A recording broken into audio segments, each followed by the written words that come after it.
5 August ছাত্র জনতার অভ্যুত্থানের মুখে স্বৈরাচার পতনে পট পরিবর্তন হয় রাজনীতির। এরপর থেকেই নির্বাচনের দাবি জানিয়ে আসছে বিএনপি।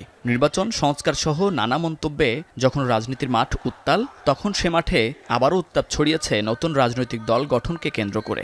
শনিবার জাতীয় শিক্ষক দিবস উপলক্ষে বিএনপি আয়োজিত শিক্ষক কর্মচারী ঐক্যজোট প্রীতি সমাবেশে বিএনপি নেতাদের বক্তব্যেও প্রাধান্য পায় সেসব বিষয়। আমরা একটা সুষ্ঠু অবাধ নির্বাচন চাই। এ সময় নির্বাচনের জন্য রাজপথে নামার হুঁশিয়ারি দেন নেতারা। তাদের দায়িত্ব হলো নির্বাচন করা, ওনারা প্রতিদিন সংস্কার করছেন এবং সেই সংস্কার তো 111 থেকে শুরু হচ্ছে।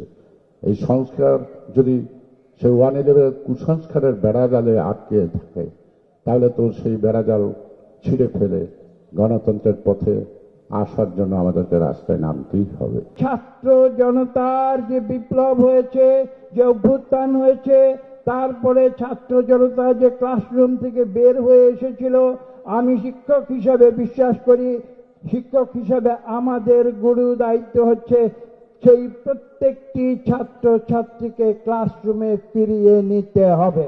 বারবার নির্বাচনের নামে জনগণকে ধোঁকা দিয়েছে এই অনৈতিক সরকার এবং রাষ্ট্র ব্যবস্থা যদি থাকে, সেখানে স্কুল, শিক্ষক এবং সমাজ এবং রাষ্ট্রের সমস্ত প্রতিষ্ঠান ধ্বংস হয়ে যায়। সেটার নমুনা এই 17 বছর শেখ হাসিনার শাসন। নেতাকর্মীদের বক্তব্য শেষে কথা বলেন বিএনপির ভারপ্রাপ্ত চেয়ারম্যান তারেক রহমান।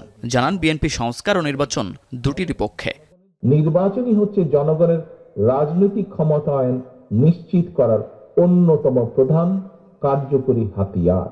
অন্তর্বর্তীকালীন সরকারের সঙ্গে বাংলাদেশের পক্ষের গণতান্ত্রিক শক্তির মধ্যে কোনো বিষয় নিয়ে ভুল বোঝাবুঝি কিংবা অযথা কূটতর্ক আমি সময়ের অপচয় বলেই মনে করি। তরুণদেরকেও নতুন রাজনৈতিক দল গঠন করলে বিএনপি স্বাগত জানাবে জানিয়ে তিনি বলেন, রাষ্ট্রীয় পৃষ্ঠপোষকতায় রাজনৈতিক দল গঠন হলে জনগণ হতাশ হবে। এমনকি নির্বাচন নিয়ে বিতর্ক সৃষ্টি করার অর্থ পরাজিত ফ্যাসিস্টকে সহায়তা করা বলেও জানান তিনি। তরুণদের কেউ যদি জনগণের অধিকার প্রতিষ্ঠায় নতুন রাজনৈতিক দল গঠন করে, অবশ্যই বিএনপি সেই উদ্যোগকে স্বাগত জানায়।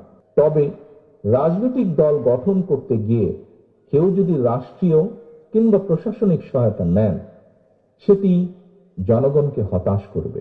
নির্বাচন অনুষ্ঠান নিয়ে বিতর্ক সৃষ্টি করার অর্থ নিজেদের অজান্তেই পরাজিত পলাতক ফ্যাসিস্টদের অবস্থানকে শক্তিশালী করা। এর আগে শনিবার সকালে জাতীয় প্রেস ক্লাবে জিয়া পরিষদের আলোচনা সভায় বিএনপির স্থায়ী কমিটির সদস্য আমির খসরু মাহমুদ চৌধুরী মন্তব্য করেন, নির্বাচিত সরকারের কাছে ক্ষমতা হস্তান্তর ছাড়া অন্য পরিকল্পনা থাকলে পরিণতি ভালো হবে না।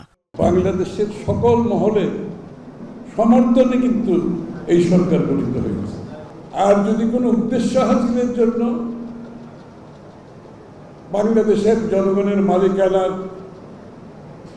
নির্বাচনের মাধ্যমে ক্ষমতা হস্তান্তর বিষয়ে যদি অন্য কোনো পরিকল্পনা থাকে গণতন্ত্রের বাইরে, সেটা বোধহয় ভালো হবে। মুন্নাফ রশিদ, এখন, ঢাকা।